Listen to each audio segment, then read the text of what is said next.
उगवी कोडे संकट जैसा केला तैसा होय धावे सोय धरोडे देव उभा मागे पुढे उगवी कोडे संकट तुका म्हणे असो सुखे गावो मुखे विठोबा देव उभा मागे पुढे उगवी कोडे संकट विठ्ठल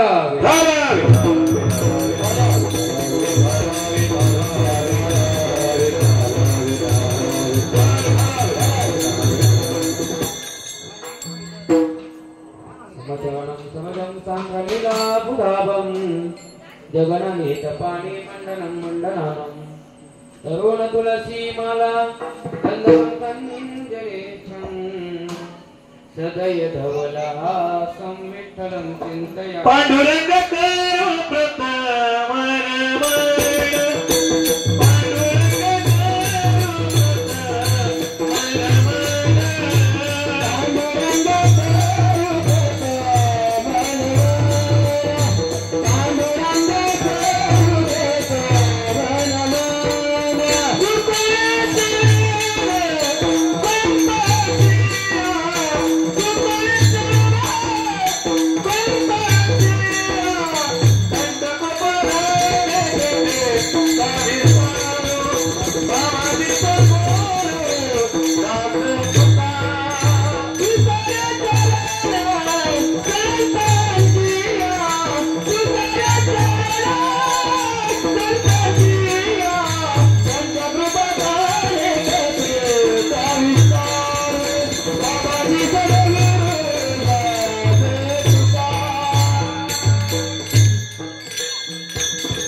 विधीन्द्रादिदैवे सदा सूयमानो समाधिस्फूर्तिं भजे ज्ञानदेवं नमो सद्गुरु तुकया ज्ञानदीपा नमो सद्गुरु सच्चिदानन्दरूपा नमो सद्गुरु भक्त कल्याणमूर्ति नमो सद्गुरु वासवा पूर्ण कीर्ति मस्तक हे पायावरी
मुक्त कैवल्य तेजोनिधी भगवान जगद्गुरु श्री संत तुकोबा आदि करून सर्व संतांना साष्टांग नमन करून उपस्थित सर्व मायबाप श्रोत्यांना अभिवादन करून सेवेसाठी घेतलेला अभंग जगद्गुरु तुकोबा यांचा आहे। या अभंगामध्ये जगद्गुरु तुकोबा देवाबद्दलची आत्मीयता किंबहुना देवाबद्दलचा विश्वास आपल्याला या अभंगातून सांगतात। विठ्ठल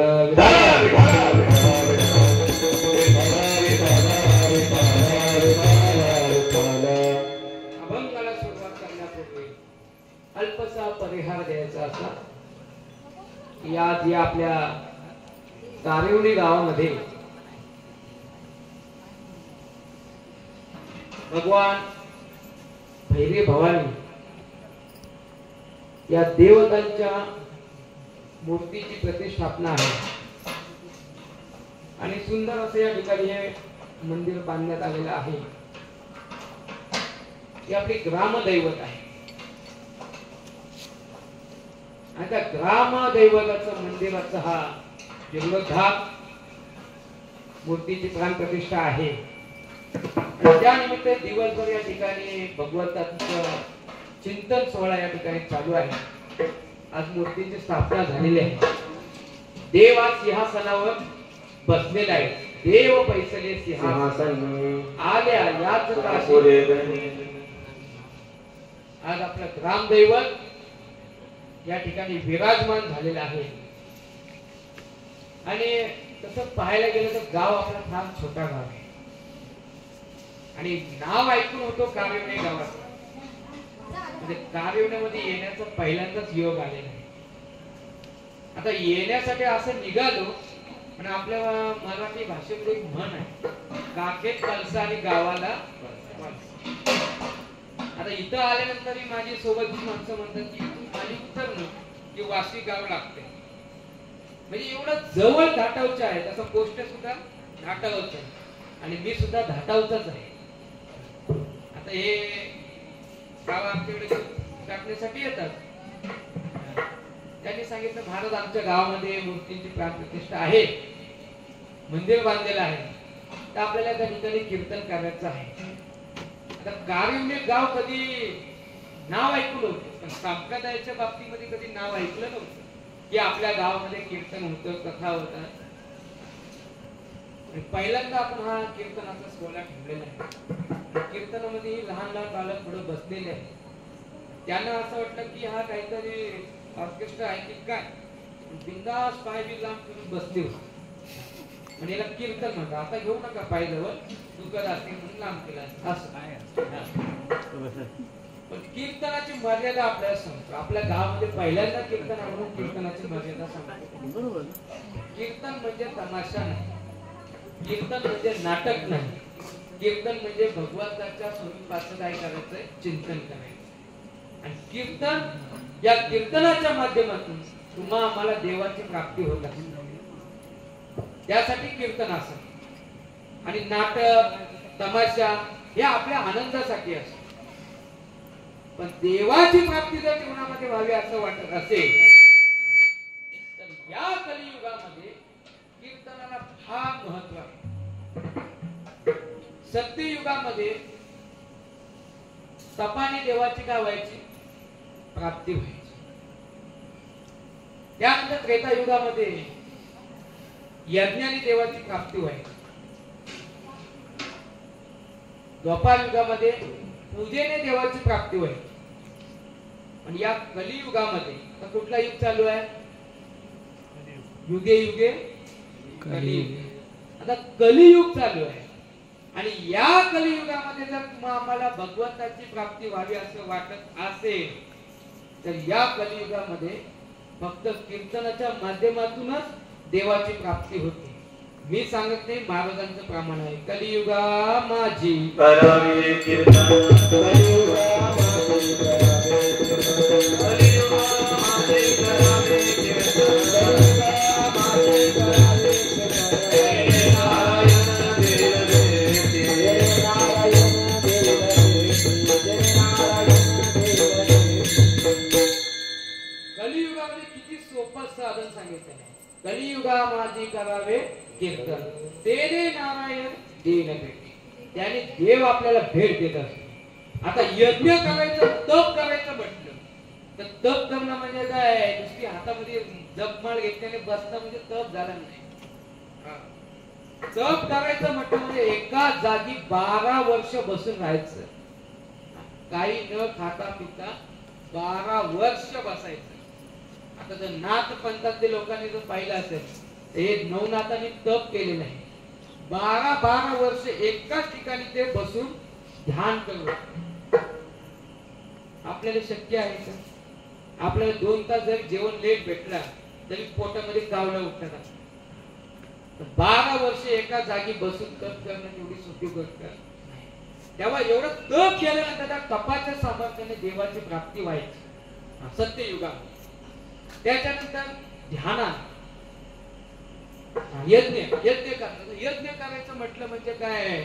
आता इथं सकाळी ब्राह्मणांनी यज्ञ या ठिकाणी केला असेल पुरोहितांनी, तर यज्ञ केल्यानंतर त्यांनी यज्ञाची आपल्याला सामग्री सांगितलेली आहे, ती पदार्थ तुम्ही आणल्यात आणि त्या ठिकाणी तो होम यज्ञ या ठिकाणी संपन्न झाले.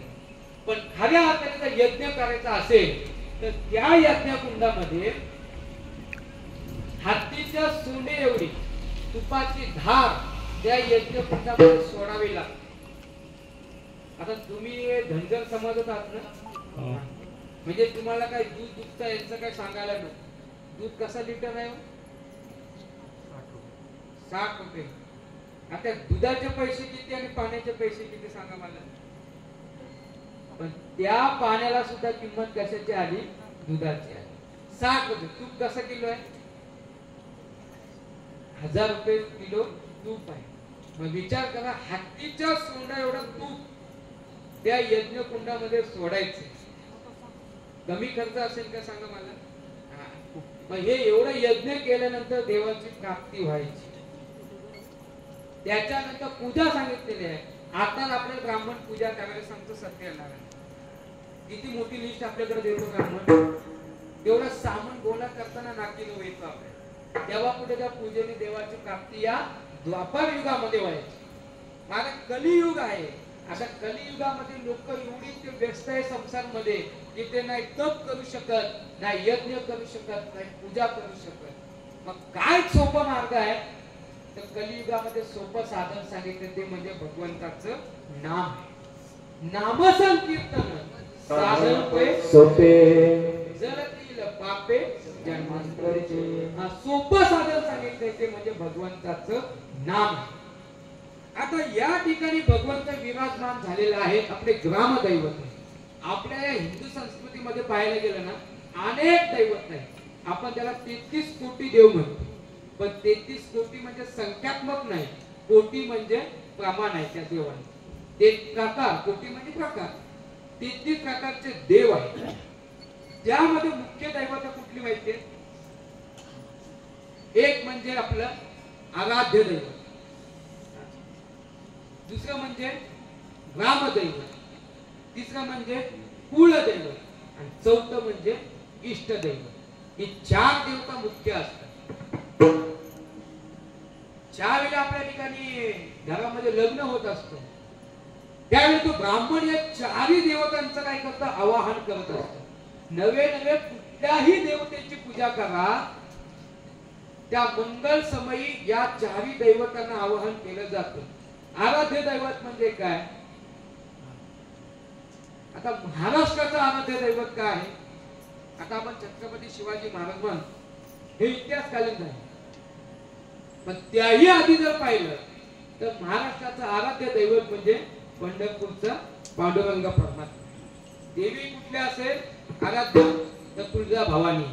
हे आराध्य दैवत झाले. जसं आपल्या तालुक्याचं आराध्य दैवत काय हो?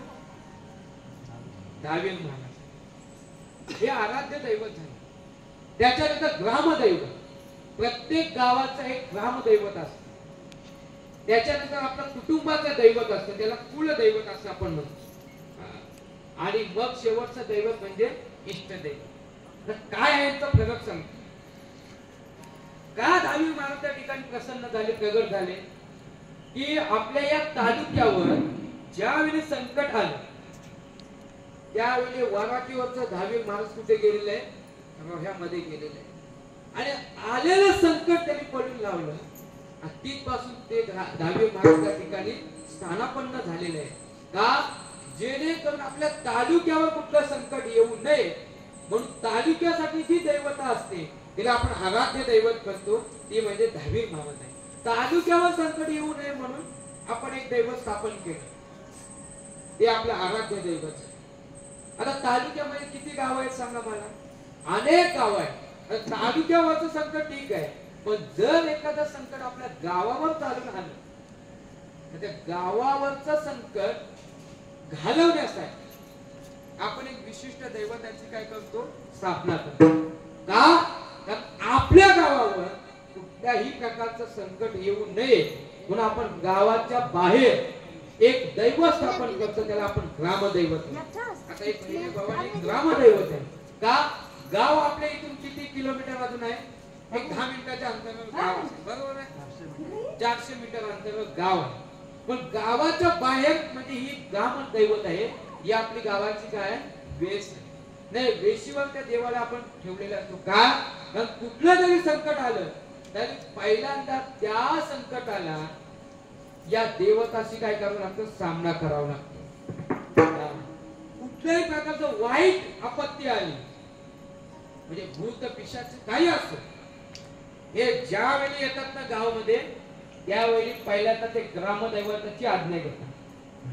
त्याच्या आज्ञेशिवाय गावामध्ये कुठलंही संकट येत नसतं. लक्षात तुम्ही लोक म्हणत असाल की महाराज मग अनेक वेळा अनेक गावामध्ये संकट येतात, ती का? ज्या ज्या वेळी गावामध्ये संकट येतं ना, समजून जायचं आपलं काहीतरी चुकलेलं आहे. काय आपलं चुकतं माहितीये? आपण सुंदर मंदिर बांधतो, त्या देवाची स्थापना करतो, त्या ठिकाणी त्या देवाला स्वयंभू त्या ठिकाणी बसवलं जातं. कशासाठी? गावावरचं संकट निवारण होण्यासाठी. पण नुसतं देवाला मंदिरामध्ये बसवलं म्हणजे आपलं काम झालं? तर त्या देवताच्या सुद्धा काही नियम आहेत, अटी आहेत. जर त्या नियम अटीमध्ये जर आपण राहिलो नाही तर तो देव कदापि आपल्याला माफ करू शकत. बघा आपली मुलं शाळेमध्ये जातात, त्या शाळेचे पण काहीतरी नियम असतात की नाही, की हाच युनिफॉर्म घातला पाहिजे, त्याच्याशिवाय शाळेमध्ये येऊ देत नाही. पायातले चप्पल शूज सुद्धा त्या शाळेमध्ये जे सांगितलेल्या नियमामध्ये तेच पाहिजे. जर ते नसेल तर ते शाळेतले शिक्षक त्याला शाळेमध्ये घेत नाही, त्याला ते आवडत नाही. मग जसं रामदैवत बसवलंय, मग देवाला आवडतं ते आपण करायला पाहिजे की नाही, की आपल्याला आवडतं म्हणून करावं. आता आपण सुंदर पेंटिंग केलेली आहे, सुंदर सजावट केलेली आहे, पण खरं मला सांगा या सजावटीने देव संतुष्ट होईल का? देवाला कितीही मोठं नैवेद्य दाखवलं तरी त्याने देव संतुष्ट होईल का? आपण हे जे काही प्रकार करतो ना, हे आपल्याला आवडतं म्हणून आपण करतो. देवाला आवडतं म्हणून करतो? आपल्याला आवडतं म्हणून. देवाला नैवेद्य बनवतो, कधी देवाला विचारलं देवा आज काय खाणार? विचारलं कधी नाही. पण आपण काय करतो? देवाला नैवेद्य दाखवायचंय, पुरणपोळी व्हायलाच पाहिजे, पण आपण पुरणपोळी बनवतो. मग देवाला विचारलं का देवा तुला पुरणपोळी आवडते का? नाही. आपल्या पतीला काय आवडतं हे पहिल्यांदा पत्नी पतीला विचारलं, का हो आज काय स्वयंपाक करू? मग तो सांगायला आज काय आहे? गुरुवार आहे, आज व्हेजच बनव. उद्या मात्र व्हेज चालणार नाही. कोण सांगतो? पती सांगतो. आणि पतीची माता अनुसरवली पतिव्रता. जे आपल्या पतीला आवडतं ते पत्नी बनवत असते. कधी बनवते? त्याच्या आधी ती पतीला विचारत असते काय पाहिजे आज जेवणाला. मग जसं तुम्ही आपल्या नवऱ्याला विचारता का नाही काय पाहिजे म्हणून, तसं कधी देवाला विचारणार तुम्ही देवा तुला काय पाहिजे, किंवा देवा तुला काय आवडतं? आपण आपल्याला आवडतं म्हणून सोंग करतो, पण त्या सोंग घेतल्यानंतर देव संतुष्ट होईल असं नाही. म्हणून आपल्याला जे आवडतं ते करण्यापेक्षा देवाला जे आवडतं ते आपण चालवं. काय आवडतं देवाला? आवडे देवाची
काय देवाची आवड आहे? नाथ महाराज आपल्याला सांगतात, आवड आहे देवाची तो ऐका प्रकार, नामाचा उच्चार देवाला त्याचं नाम आवडतं, बाकी गोष्टी काय आवडत नाही. नाही त्याला त्याची पत्नी आवडत, नाही त्याला त्याची मुलं आवडत, सगळ्या देवाला काय आवडत असेल त्याचं नाम आवडत. खरं सांगू, देवापेक्षा सुद्धा देवाचं नाम श्रेष्ठ आहे. किती श्रेष्ठ आहे नाम? काय त्या नामाचं सामर्थ्य देवाच्या ऐकायचंय तुम्हाला? चला रामायणामध्ये जाऊया. रामायणामध्ये ज्या वेळी सेतुबंधनाचा कार्यक्रम चालू होता, लंकेपर्यंत सेतू बांधायचा होता समुद्रातून. त्यावेळी काही इंजिनियर वगैरे नव्हते आपल्यासारखे, काही यंत्रणा नव्हती. मग ते वानर काय करत होते? एक एक दगड घ्यायचे, त्या दगडावर राम नाव टाकायचं, तो दगड पाण्यात टाकायचा. तो जसा दगड पाण्यात टाकला की तो दगड पाण्यावर तरंगत असायचा. राघवे सागरात पाषाण तैसे तुकोबाचे अभंगरथिले. पाषाण म्हणजे दगड पाण्यावर तरंगायचे. बघा आपल्याला जमत नाही का? आपण तर पाण्या समुद्रात नका हो, वाटीवर पाणी घ्या, त्याच्यामध्ये एक दगड टाका, म्हणतोय का काय होतं ते बुडल्याशिवाय राहणार. पण त्याने राम नाम टाकलं, ते दगड पाण्यावर तरंगलं.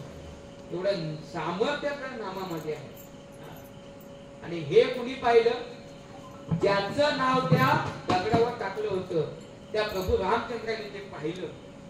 पाहिल्यानंतर त्या प्रभू रामचंद्रांना प्रश्न पडला, माझं नाव दगडावर टाकल्यानंतर दगड पाण्यावर तरंगतो, मी टाकल्यानंतर काय होईल?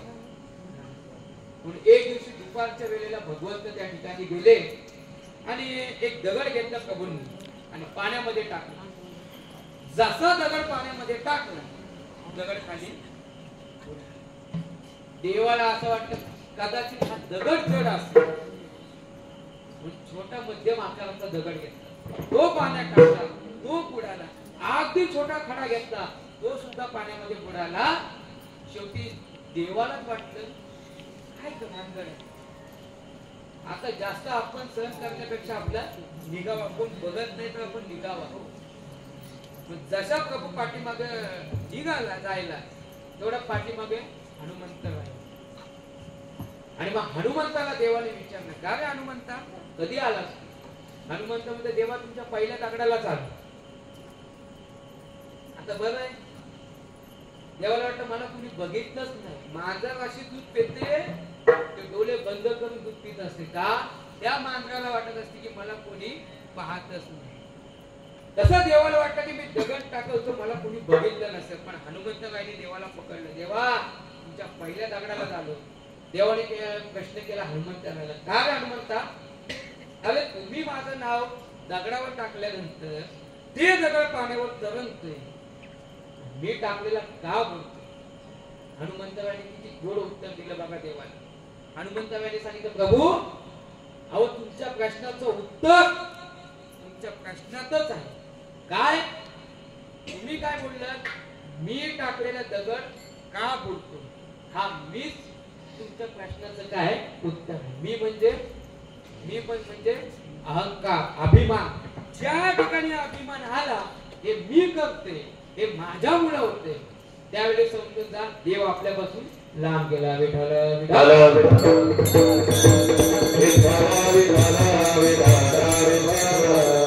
हनुमंताने देवाला सांगितलं, प्रभू खरं सांगू, तुझे नामाचा महिमा तुझं न कळे मी कशा?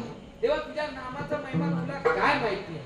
हा, ते नाम काय आहे ना, ते आम्हाला माहिती आहे. ते नामाचं महत्व काय. मग देवाला जर काय आवडत असेल ना, तर देवाला फक्त देवाचं नाम आवडतं आणि त्यासाठी आजचं कीर्तन आहे.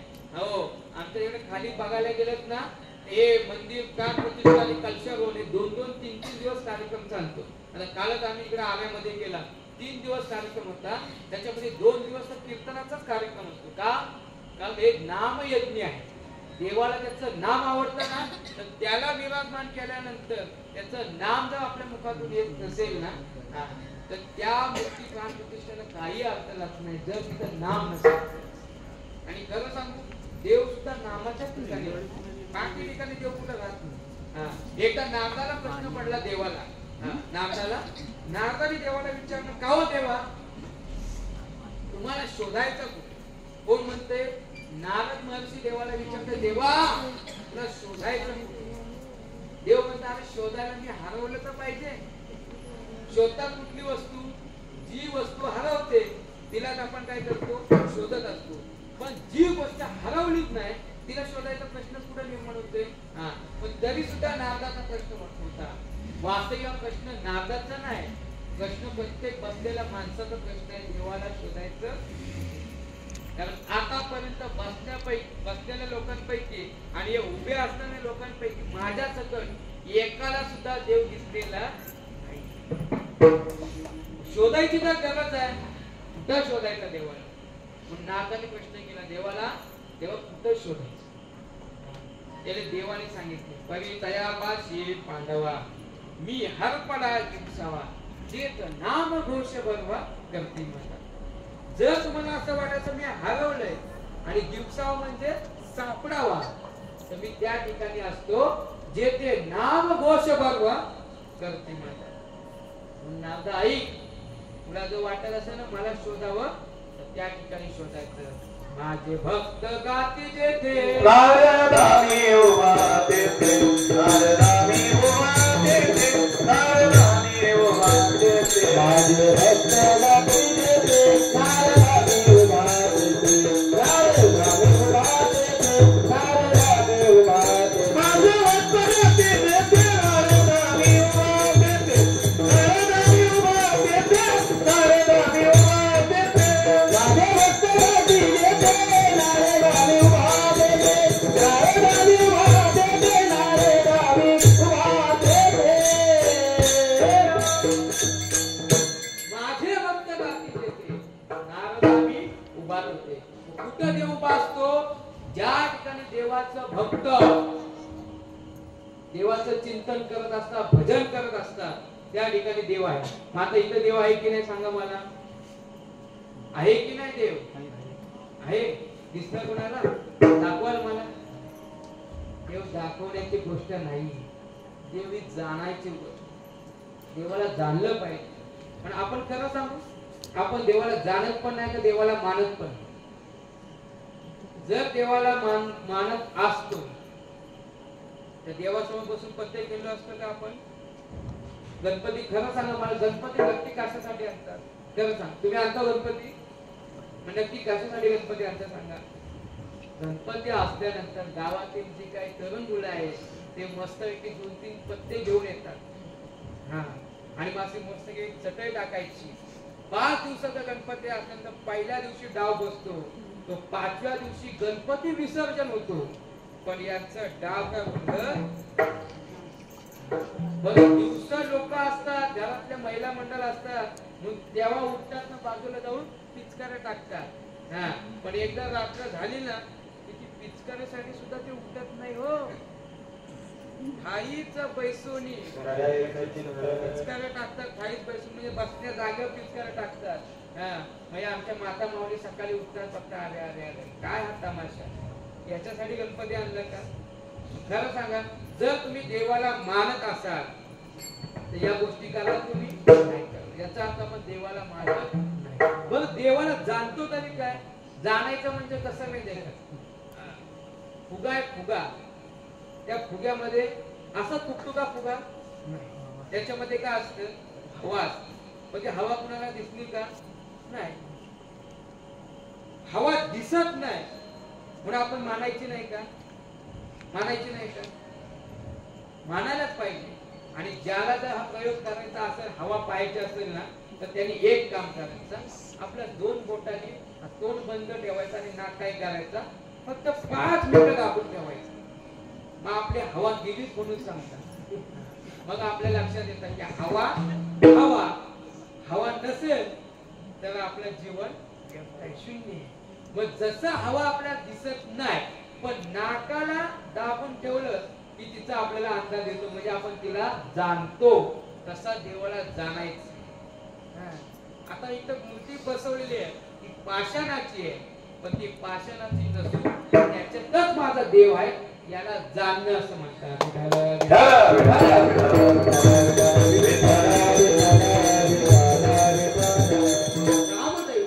आपल्या गावची पांढरी आहे, वेश आहे आपल्या गावची. आणि हिला जर आपण व्यवस्थित तिचं मानपान दिलं ना, खरं सांगतो काहीही गावं अनिष्ट येत. आणि त्याच्या पुढची दैवत म्हणजे इष्टदैवत. इष्टदैवत म्हणजे आपल्या अंतःकरणामध्ये असलेलं दैवत. प्रत्येकाच्या अंतःकरणामध्ये देव आहेच, किंवा प्रत्येकाच्या अंतःकरणामध्ये एक ना एक तरी देव असतो. सांगा, कुणाला गणपती बाप्पा आवडतो, कुणाला स्वामी समर्थ आवडत असतील, कुणाला दत्तगुरु आवडत असतील, कुणाला साईबाबा आवडतात, कुणाला शंकर महाराज, तर कुणाला गजानन महाराज. प्रत्येकाचं इष्ट दैवत वेगवेगळं असतं. ही झाली 4 दैवते सांगितली. पण खरं सांगू, देव शोधण्यासाठी कुठं बाहेर जायचं नाही. देव नाही असं नाही, देव आहे. पण तो कुठं आहे? देव आहे, देव आहे, देव आहे, देव आहे, देव आहे, देव आहे, देव आहे, देव आहे. हृदय मंदिर शोधणे पाहे, हृदय मंदिर शोधणे पाहे, हृदय मंदिर शोधणे पाहे, हृदय मंदिर शोधणे पाहे, हृदय मंदिर शोधणे पाहे. देव आहे. साधू संत छाती लोकपणे सांगतात, देव आहे, देव आहे, हृदय मंदिर शोधले पाहिजे. आपण नुसतं तोंडाने बोलतो, हो देव कुठे आहे? आपल्या हृदयामध्ये. आतापर्यंत दाखवलं का कोणी? पण देव आपल्या हृदयामध्ये मग आपल्याला भेटत का नाही, दिसत का नाही? काय कारण असेल? देव आपल्या जर अंतःकरणामध्ये हृदयामध्ये असेल, कैसा हृदयामध्ये मी राहू असं का सर्व सुखाचा राहू भांडाशी काढू विषय. त्याचं एकमेव कारण आहे, देव आपल्या जवळ आहे पण आपल्याला भेटत नाही. देव जवळ अंतरी भेटी नाही जन्मभरी. कसं आहे माहितीये का? आपली दृष्टी कशी माहितीये का? चोराचं लक्ष मोजक्यावर असतं, बरोबर आहे का नाही? लोक पंक्तीला जरी जेवायला बसते ना, मावशी पंक्तीला जरी जेवायला बसते ना, तरी शेजारच्या त्या काटामध्ये बघतात त्याला काय वाटतंय. अरे त्याला पण चवळीची भाजी आहे, तुला पण चवळीची भाजी आहे, तरी त्याच्याकडे बघतो लोक. ही लोकांना सवय लागली. खरं सांगू, आपल्या घरातली लाईट गेली का तुम्हाला आनंद होतो का दुःख होतं? खरं सांगा, दुःख होतं की नाही? पण त्याहीपेक्षा खरं सांगू, दुःख कधी होतं? ज्यावेळी शेजारची लाईट गेलेली असते ना, तेव्हा जास्त आनंद होतो. लोकांना वाटतं लाईट गेली, लोक लाईट गेली, हो, पण लोक लाईट गेल्यानंतर मीटर मध्ये जात नाही बघायला, पहिल्या शेजाऱ्यांकडे जातात. तुमची लाईट नाही काय? आमची पण गेली, समजलं ना? मग जाऊ. दुसऱ्याची गेल्यानंतर आपली गेली तरी चालते, हो, पण आपली गेली ना त्या लोकांना दुःख होतं. म्हणजे देव आपल्या जवळ आहे पण आपल्या चोराचं लक्ष बोचक्यावर आहे. तसं आपलं लक्ष आपल्या अंतःकरणाकडे नसतो, आपलं लक्ष बाह्य विषयांकडे आहे. तो काय करतोय, हा काय करतोय. सांगू, ज्ञानेश्वर महाराजांनी त्यासाठी 3-4 ओव्या घातलेल्या ज्ञानेश्वर मध्ये. किती सुंदर उदाहरण देतात बघा ज्ञानेश्वर महाराज. ज्ञानेश्वर महाराज सांगतात, पाहे पा दूध पवित्र आणि गोड, पाशी त्वचेचे पत्राळ, ते अभेरणी पोचील अशुद्ध काय निघते. गाय आहे, गाय, त्या गायीला कास आहे, बरोबर. आता तुम्ही दूध वालेच आहे सांगलं, बरोबर आहे. त्या गायीच्या कासेमध्ये काय हो, दूध आहे की नाही? बघ ते दूध कसं आहे, कडू आहे, खारट आहे, आंबट आहे, कसं आहे, गोड आहे. पाहे पा दूध गोड. त्या गायीच्या कासेमध्ये ते दूध आहे आणि त्या गायीच्या कासेला एक गोचिड लागलं. गोचिड माहिती आहे ना तुम्हाला? नवीन शब्द आहे ना गोचिड. ते गोचिड त्या गायीच्या कासेला लागलेलं आहे, आतमध्ये दूध आहे. त्या गोचिडाने विचार केला, मध्ये फक्त चामडी आहे, चामडीच्या आतमध्ये दूध आहे. मला सांगा किती असे गोचिड आहेत ते दूध पितात सांगा. ते गोचिड नाही सांगत हे दूध पाहिजे सुद्धा गोचिड सांगते. एवढं घरामध्ये दूध दुभतं असतं पण सकाळी उठल्यावर कुठं निघतात पाऊले चालत ती पंढरीची काय का पहिल्या धाब्याची वाट. एवढं आपण गवली आहोत आपल्याकडे दूध दुभत आहे पण आपलं धाव कुठं आहे विषयाकडे. उठल्यानंतर पहिला ग्लास कधी हातात घेता ही आपली इच्छा असते. एवढं जवळ गोड आहे पण ते आपल्याला खाता येत. तसं त्या गाईच्या गोचिड आहे ते कासेला लागलाय आतमध्ये गोड दूध आहे पण त्याला ते पिता येत नाही. तो काय करतो अशुद्ध रक्त जे असतं ना ते रक्त पित असतं तो गोचिड पण त्याला त्यातला देव म्हणजे तो दूध सापडत नाही. अजून ज्ञानोबा पुढे सांगतात का कमळकंदा आणि दरदुरी नांदनु एकचे घरी बरी पराग सेवेचे भ्रमली येर चिखलाची उरे. नाही समजलं सांगतो सोपं तुम्हाला. ज्ञानोबाने दृष्टांत दिला. चिखल आहे चिखल पाण्यामध्ये चिखल आहे आणि त्या चिखलामध्ये काय कमळ उगवतो बरोबर आहे ना. कमळ कुठं उगवतो चिखलामध्ये.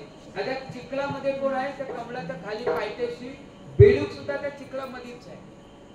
मग तो बेडूक त्या कमळाच्या एवढा जवळ आहे पण त्या कमळातलं जे मध असतं ना मध ते प्राशन करण्यासाठी एखादा भुंगा उडत त्या ठिकाणी येतो. आता दिवसभर त्या कमळाच्या पाकळ्यांमध्ये आतमध्ये गुंतून बसतो आणि ते गोड असणं मध प्राशन करत असतो.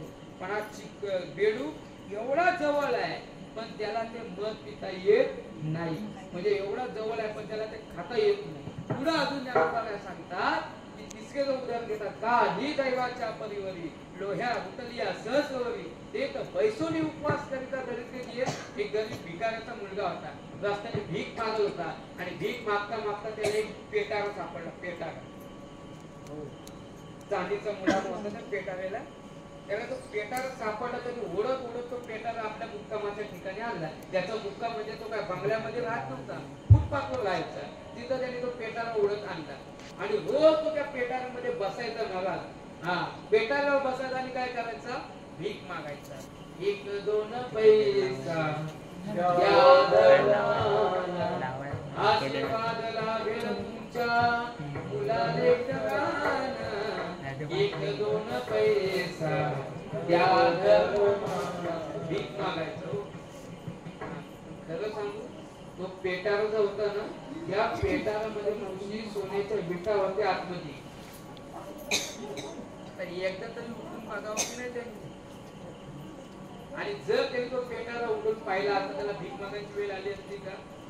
पण त्याच्या ते डोक्यातच येत होता पेटारा दिवस रात्र बसायचा झोपायचा पण त्यांनी कधी तो पेटारा उघडून पाहिला नाही.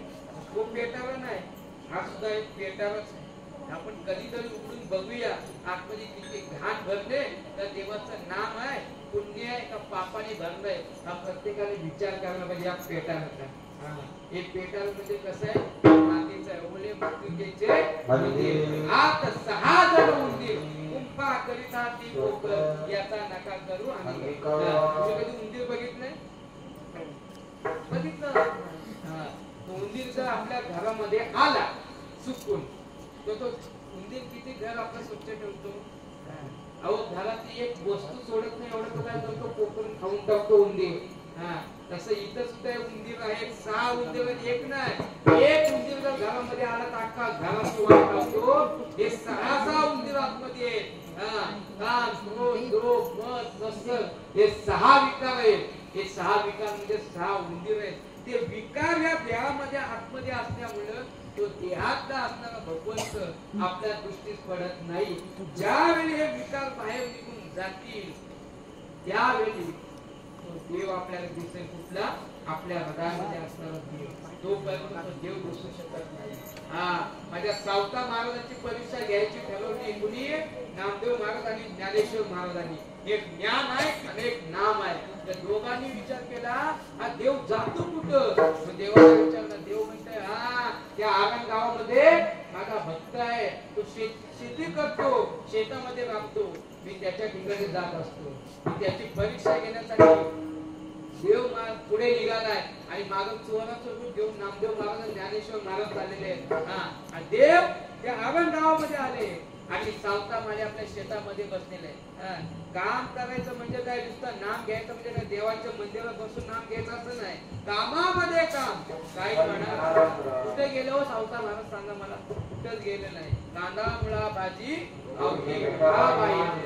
पाय जवळ नाही का, नवीनच आहे, पहिल्यांदाच पिक्चर बघतो. ज्यावेळी पिक्चर सांगतात बघा त्यावेळी तुम्हाला कीर्तन समजेल. असं सावता महाराजांकडे आले देव आणि देवाने सांगितलं, हो बाबा, हो माझ्या पाठीमागे 2 चोर लागलेले आहेत, हो मला लपवा लपवा. आता आपण कुठं लपवलं असतं, एखादा बोलला असं चल उसाच्या शेतामध्ये, ते उसाच्या शेताच्या पाठीमागे लप उसामध्ये, तुला कोणी शोधते. पण त्याने सांगितलं चोर साधं सुद्धा नाही, फार मोठं वस्तात आहे, एक नाम आहे आणि एक ज्ञान आहे, ते शोधूनच काढतील मला. असं जागी लपव की ते शोधू शकत नाही. आता अशी जागा लपवल्या शेतामध्ये कुठे आहे हो.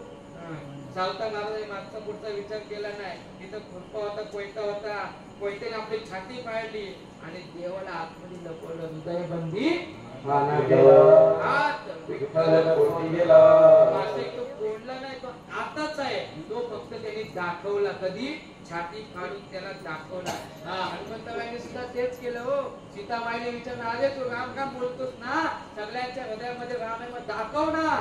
त्याने हनुमंतरायाने सुद्धा छाती फाडली, नुसता राम नाही दाखवला, सीता सुद्धा दाखवली. याला म्हणतात हृदयातला भगवंत विठाला.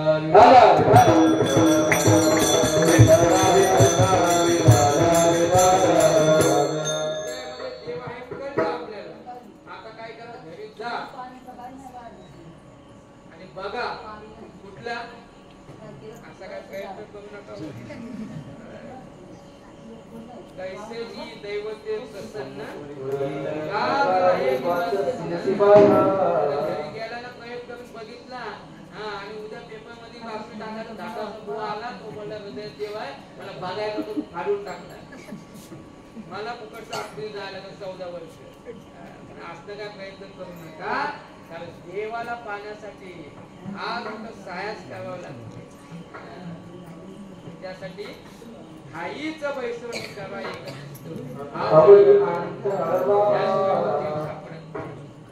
आणि ज्यांनी ज्यांनी या देवाला पाहिलेलं आहे ना, त्यांना मात्र देवाबद्दल चांगला अनुभव आलेला आहे. आजचा अनुभव तुकोबांचा आहे. तुकोबांना त्या प्रत्यक्ष देवाचा अनुभव आलेला आहे. आपल्याला जर अनुभव यायचा असेल ना, हे लोकांमध्ये बसून कधी देवाचा अनुभव येत नाही. देवाचा अनुभव घेण्यासाठी गाव सोडावं लागतं, घर सोडावं लागतं, बायको मुलं सर्व कुटुंब सोडावं लागतं. आणि कुठं जावं लागतं, एकांतामध्ये जावं लागतं. का म्हणे आम्हा एकांताचा. तुकोबाबाने देहू गाव सोडलं, भांडाबा डोंगरावर जायचे देव तुकाराम महाराज, भामचंद्रावर जायचे, भोगाडेश्वरावर जायचे, 3 डोंगरावर जायचे. तर तुम्ही कधी असा विचार प्रश्न पडलाय का तुम्हाला, ज्याच्या मुख्य देवी आहे, देवता आहे, हे वरती राहणारच का बसले सांगा मला. सप्तशृंगी कुठे आहे, गडावर आहे, बरोबर आहे. रेणुका माता गडावर आहे, माऊल. काळूबाई कुठे आहे, गडावर. बरं, हे सगळं देव आहेत. आपलं भगवान शंकर कुठं बसलेलं आहे, तिकडं केदारनाथ कुठे आहे, वरती डोंगरातच आहे. मग विचार करा, हे देवाला काय जमिनीवर म्हणजे खाली काय त्रास होत होता काय अवतीर्ण व्हायला, ते वरती गडावर का गिरनार पर्वतावर कोणा दत्तगुरूच्या बाजूक आहे, काय एवढं वरती देव बसले सांगा मला, का बसले. त्याचं कारणच सांगता येईल. जर देव खाली राहिला असतं ना, खाली तर त्या देवाकडे लोकांनी ढुंकून सुद्धा बघितलं नसतं. का, आता हा देव आहे तुमचा, बरोबर आहे. उद्या इथूनच लोक कामाला जातील, काही लोक दूध टाकायला खाली जातील, ह्याच रस्त्याने जातील. मला प्रामाणिकपणे सांगा हो, उद्यापासून कोण कोण या ठिकाणी गाडी थांबून आतमध्ये येईल सांगा मला. कोण कोण देवाच्या पाया पडायला येईल खरं सांगा. तुम्ही का आमचा पण तेच विषय. जरी देव रस्त्याला असलं ना, ते लांबून देवाला, देवा येतो रे कामावर, आतमध्ये जायला तयार नाही.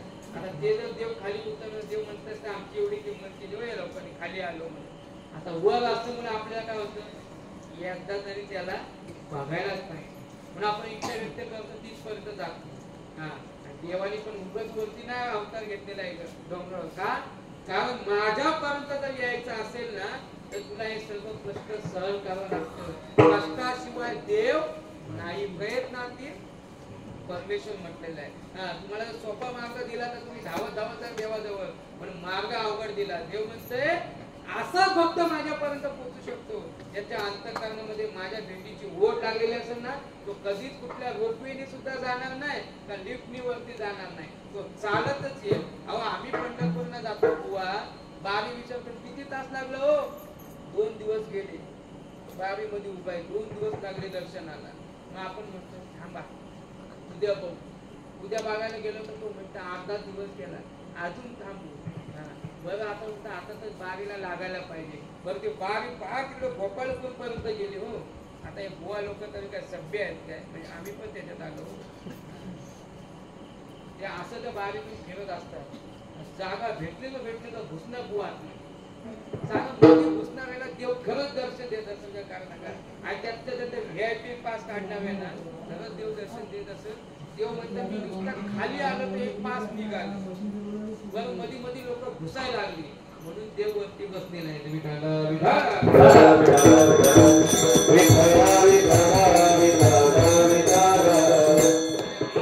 देवाची प्राप्ती करून घ्यायची असेल तर आपल्याला तिथपर्यंत जायला पाहिजे. कुठं एकांतात मध्ये जायचं, तिथं ध्यान धरायचं आणि तिथं त्या देवाला ध्यानामध्ये आणायचं. संसार आणायचा नाही. आपल्याला नुसतं पडला संसार चाटून होतो. आता इथे काही लोक आले असते, त्याचं सर्वांचं चित्त इथं आहे का? काहींच्या मनामध्ये येत असेल ही कॅसेट कधी संपते. काहींच्या मनामध्ये येत असेल सिरियल जरी आम्ही बघितलं तर अर्धा तासाच्या वरती नसते. हा 1 तास झाला तरी अजून कार्यक्रम चालूच आहे. बरं ते गौतमी जरी नाचायला आली तरी ती थोडी नाचते, परत जाते, परत येते. तेवढा एक विसावा घेतो. पण हा जाई पण नाही का हलत पण नाही का मुलं पण नाही. असं तुमच्या मनामध्ये विचार आला असेल की काही लोक बोलत इथं बसतोय कीर्तनाला ठीक आहे हो, पण घरी नक्की मी दरवाजाला कुलूप लावून आलंय ना. लोक दरवाजाला कुलूप लावल्यानंतर सुद्धा लोक त्या कुलपाला पहिला हिसका देतात.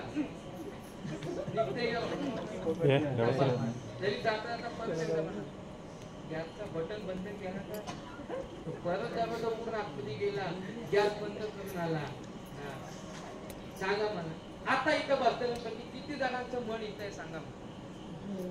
आता मागून 2 गाड्या गेल्या तर सगळ्यांचं मन तिकडे गेलं गाडीचं. देव बुवाकडूनच दर्शन. देव जर पाहायचा असेल ना ध्यानामध्ये संसार नाही आणायचा, देवाला आणायचा. आपण पंढरपूरला जातो, तीर्थयात्रेला जातो, पण तिकडे गेल्यानंतर इथून खाली उतरणार नाही भावामध्ये तर पहिला कोण हॅलो भावामध्ये पोहोचलेलो आहे. आता इथून 2ची बस आहे आणि मग पंढरपूरला मी निघाले. बरं पाऊस पाणी कसं आहे? कुठे गेलो? पंढरपूर. जरी आपण तीर्थयात्रेला गेलो तरी सुद्धा आपल्याला संसार सुटत नाही. तुकोबारायांनी या संसारात पाणी सोडलं. जालोनी संसार संसाराच्या नावे घालून या शून्य वाढत हा पुण्य केला. एक पत्नी त्यांची दुष्काळामध्ये मेली हो तुकोबारायांची. दुष्काळ आखिले द्रव्यलेला मान स्त्री एक अन्न कमी मेली तरी सुद्धा तुकोबारायांनी संसाराकडे लक्ष दिलं नाही. देवा बरे झाले देवा निघावे बरे या दुष्काळे पीडा केली. बरं झालं दुष्काळ पडला, बायको मेली, बरं झालं देवा. आपण म्हणू बरं झालं. एखाद्याची जर ऐन तारुण्यामध्ये बायको मेली म्हणून नाही कुणाची पण मेली सांग त्याच्या भेटीला लोक येतात ना, एवढं हुसून वेळत असतं ना. टॉवेल घेतलेला असतं अंग, टॉवेलमध्ये आपण तोंड घालतो ना, हुमसून वेळत असतं लोक. आता त्याच्या आपल्या हातामध्ये देवाच्या आले देवाच्या तिथे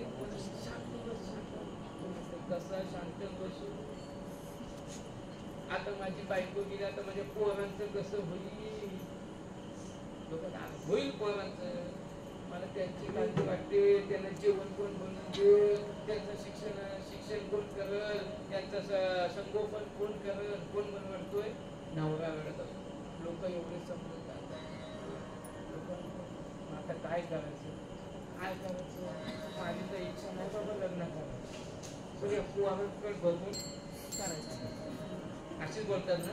माझी तर आता इच्छा नाही राहिली लग्न करायची, पण या पोरांकडे बघून तिला पण 2 पोरा झाली.